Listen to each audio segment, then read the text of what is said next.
We will discuss zombie fungus, which is inspiration of game and TV series Last of Us, and we will say what is truth and what is myth.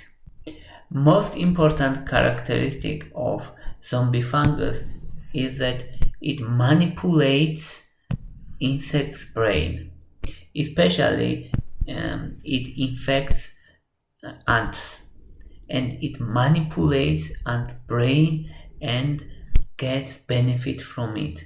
That's the most important idea, and this process is called zombification. Zombie fungus, also called as Cordyceps, and in TV series and in games it is called Cordyceps. Now let's say what this Cordyceps is doing.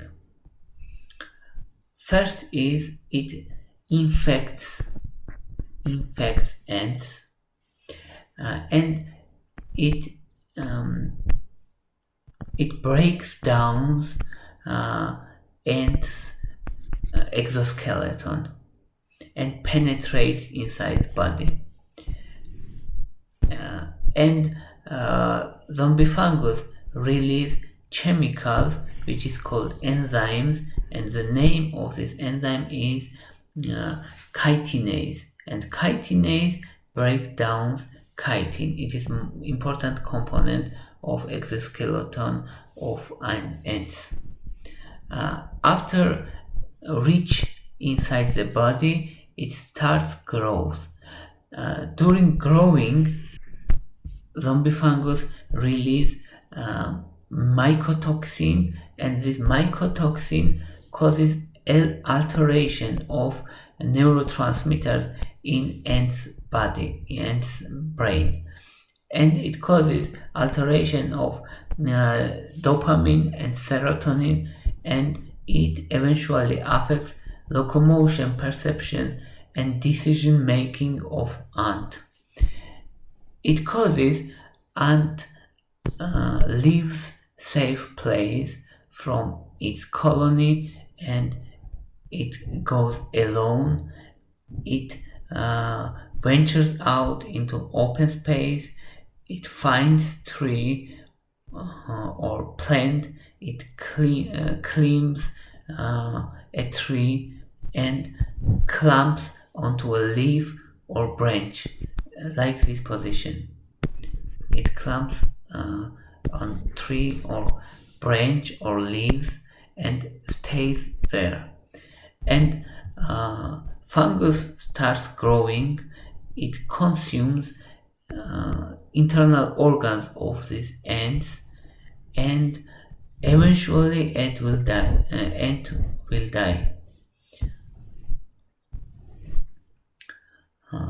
When ant will die eventually,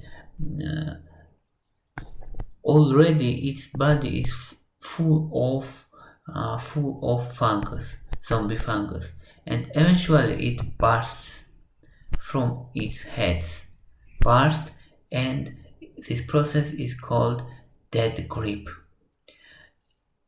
From burst, stalk-like thing is created, which is called sporocarp, and these sporocarps also burst eventually, and it releases lots of spores. These spores are spread into environment, and they infect new ants, and that's the cycle of this zombie fungus. So what's most important point here? Most important point here is that this zombie fungus manipulate ants' brain, and ants' behavior is changed. It ventures out alone. It climbs a tree. It clamps onto leaf or branch. That's important part. So this fungus manipulates ants' brain and ants' activity. That's most important part. Also, timing is important. If the ant is not clumped to this tree or branch. Ant is alive, and it dies only after attached to branch or leave the position which is best and optimal for zombie fungus growth and spread. That's the most important part here. Now say what is evolutionary adaptations which is important in case of zombie fungus. First is penetration of exoskeleton. It's really important because it releases chemicals which break down exoskeleton and reach inside its body. Second is manipulate behavior. Zombie fungus manipulate behavior. I told you already how it manipulates ants behavior, ants locomotion, ants position, and after this fungus kills his victim. And third is timing, death timing.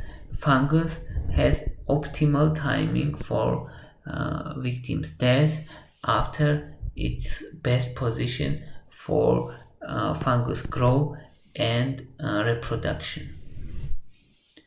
And now there is frequently thoughts that such fungus will kill humans and will make us zombies, and how prepare and how scientific it is. Scientifically, we have no such risks, especially in near future. In long term, we don't know what will happen, but in near future, what our experience tells us, such evidences is not described. So we have no evidences that such fungus exists for humans. Such fungus are adapted on specific environment, on specific insects. It's very specific to such insects, so it's a difficulty to imagine that it can attack human and cause such fatal cases. And also big difference is our immune system and insects' immune system. So our immune system functions differently. We already have good immunity against fungus, many types of fungus. So it's difficult to say what will be in long term, but in short term we have no such risks. Thank you for your interest. Thank you for your watching. If you like my videos, please thumbs up. If you like my channel, please subscribe. Thank you very much. Bye for now.